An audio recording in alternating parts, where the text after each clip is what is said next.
الحمد لله رب العالمين والعاقبة للمتقين والصلاة والسلام على سيد المرسلين وآله وأصحابه أجمعين. أما بعد فأعوذ بالله من الشيطان الرجيم. بسم الله الرحمن الرحيم. لقد من الله على المؤمنين إذ بعث فيهم رسولا صدق الله العظيم وصدق رسوله النبي الكريم ونحن على ذلك لمن الشاهدين والشاكرين والحمد لله رب العالمين. دشمن احمد پہ شدت کیجئے، دشمن احمد پہ شدت کیجئے، ملحدوں سے کیا مربت کیجئے.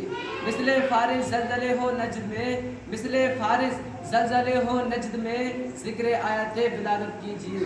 خیز میں جل جائیں بے دینوں کے دل، خیز میں جل جائیں بے دینوں کے دل، یا رسول اللہ کی کثرت کیجئے. کیجئے چرچا انہی کا صبح و شام، کیجئے چرچا انہی کا صبح و شام، جانے کافر پر قیامت کیجئے. حضرات محترم، ابھی میں نے جس آیت کریمہ کا پڑھنے کا شرط حاصل کیا تھا، اس سے پہلے یا اس سے بعد میں کچھ عرض کیا جائے، کچھ بیان کیا جائے. سب سے پہلے آقا انعامدار، مدینے کے تاجدار، دونوں عالم کے مالک و مختار کی بارگاہ بیکس پناہ میں صلاۃ و سلام کا نذرانہ عقیدت پیش کریں. پڑھیں بابا سے بلند اللہم صلی علی سیدنا و مولانا محمد وبارک وسلم علیہ الصلاۃ والسلام علیہ یا رسول اللہ صلی اللہ تعالی علیہ وسلم. کسی نے کیا خوب کہا ہے، جہاں ذکر حبیب ہوتا ہے، جہاں ذکر حبیب ہوتا ہے خود خدا بھی قریب ہوتا ہے. جہاں ذکر حبیب ہوتا ہے خود خدا بھی قریب ہوتا ہے. ان کی محفل میں بیٹھنے والا ہر آدمی خوش نصیب ہوتا ہے. حضرات محترم، آج میرے لیے سب سے بڑی خوشی کی بات یہ ہے کہ آج کی اس نورانی و عرفانی بزم میلاد مصطفیٰ میں بارگاہ رسالت میں خراج عقیدت پیش کرنے کا مجھے سنہرا موقع مل رہا ہے.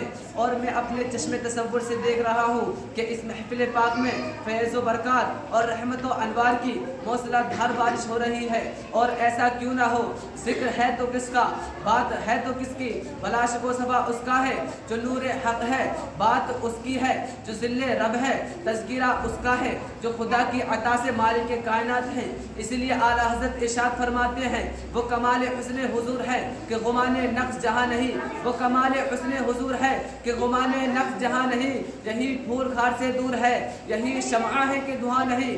وہی نور حق وہی ذل رب ہے، وہی نور حق وہی ذل رب ہے. انہی سے سب ہے انہی کا سب، نہیں ان کی ملک میں، نہیں ان کی ملک میں آسمان کی زمین نہیں کہ سما نہیں. حضرات محترم، جس جگہ بھی اللہ تبارک و تعالیٰ اور اس کے پیارے حبیب حضور تاجدار مدینہ صلی اللہ تعالیٰ علیہ وسلم کا ذکر جمیل ہوتا ہے، وہاں رحمت کے فرشتوں کا نزول ہوتا ہے. چنانچہ حدیث پاک میں آیا ہے، عید ذکر صالحین تنزل الرحمہ، یعنی اللہ والوں کے ذکر کے وقت رحمت کا نزول ہوتا ہے. حضرات محترم، ذرا آپ غور تو کیجیے، جب صالحین کے ذکر کے وقت رحمت الہی کا نزول ہوتا ہے تو جو پیشوا اور سردار ہیں اور جن کا ذکر خود خدائے تعالیٰ کا ذکر ہے، ان کے تذکرے کے وقت کس قدر رحمت کا نزول ہوتا ہوگا. اور ایسی مقدس محفل میں شرکت کرنے والے لوگوں کے مراتب درجے کس طرح بلند ہوں گے، بھلا اس کا اندازہ کون لگا سکتا ہے. اسی لیے حضرت حامد لخلوی نے کیا خوب فرمایا ہے، جو یاد مصطفیٰ سے دل بہلایا نہیں کرتے، جو یاد مصطفیٰ سے دل بہلایا نہیں کرتے، حقیقت میں وہ لطف زندگی پایا نہیں کرتے. یہ دربار محمد ہے، یہاں اپنوں کا کیا کہنا، یہ دربار محمد ہے، یہاں اپنوں کا کیا کہنا، یہاں سے ہاتھ خالی غیر بھی جایا نہیں کرتے. حضرات محترم، حضرت مولانا شہاب ولی اللہ محدث دہلوی علیہ الرحمہ کو کون نہیں جانتا. آپ اپنی کتاب فیض الحرمین میں اپنے چشمے دی شہادت تحریر فرماتے ہیں کہ ایک مرتبہ میں میلاد شریف میں حاضر ہوا جو مکہ معظمہ میں 12 ربیع اول شریف کو ہوئی. جس وقت ولادت کا ذکر پڑھا جا رہا تھا تو میں نے دیکھا کہ یک بیک کچھ انوار اس محفل پاک سے بلند ہوئے. غور و فکر کے بعد معلوم ہوا کہ وہ رحمت الہی اور ان فرشتوں کے تھے جو ایسی مقدس محفل میں حاضر ہوا کرتے ہیں.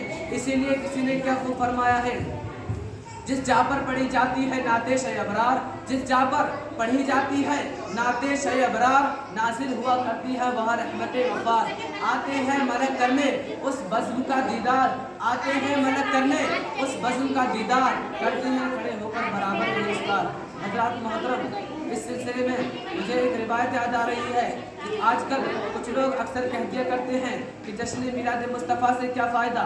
اس سلسلے میں مجھے ایک روایت یاد آ رہی ہے جس کے راوی حضرت عباس رضی اللہ تعالی عنہ ہیں، وہ فرماتے ہیں کہ ایک شب میں نے ابو لہب کو مرنے کے بعد خواب میں دیکھا اور پوچھا کہ تیرا کیا حال ہے؟ تو اس نے کہا جب سے مرا ہوں طرح طرح کے عذاب میں مبتلا رہتا ہوں، لیکن پیر کے دن عذاب میں کچھ کمی ہو جاتی ہے، اور صرف اس لیے حضور پرنور تاجدار مدینہ صلی اللہ تعالیٰ علیہ وسلم کی ولادت کی خوشخبری میری لونڈی صوبیہ نے مجھے سنائی تھی۔ اس خوشخبری سنانے کے عود خوش ہو کر میں نے اسے آزاد کر دیا۔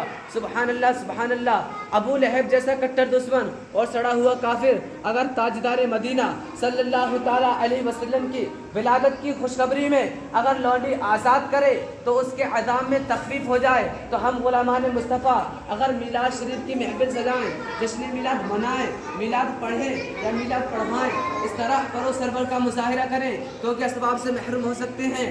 ہرگز نہیں، بلکہ ہمارے تو یہ عقیدے ہیں جو محفل میلاد محمد کو پڑھوائے، جو محفل میلاد محمد کو پڑھوائے، اللہ سے مانگے جو مراد اپنی وہ پائے، محتاج کسی کا نہ ہو کچھ دکھ نہ اٹھائے، محتاج کسی کا نہ ہو کچھ دکھ نہ اٹھائے، مر جائے تو جنت میں بڑے شوق سے جائے۔ صلوات کے پڑھنے کی سزا بار ہے محفل، صلوات کے پڑھنے کی سزا بار ہے محفل، جنت کے دلانے کی حقدار ہے محفل۔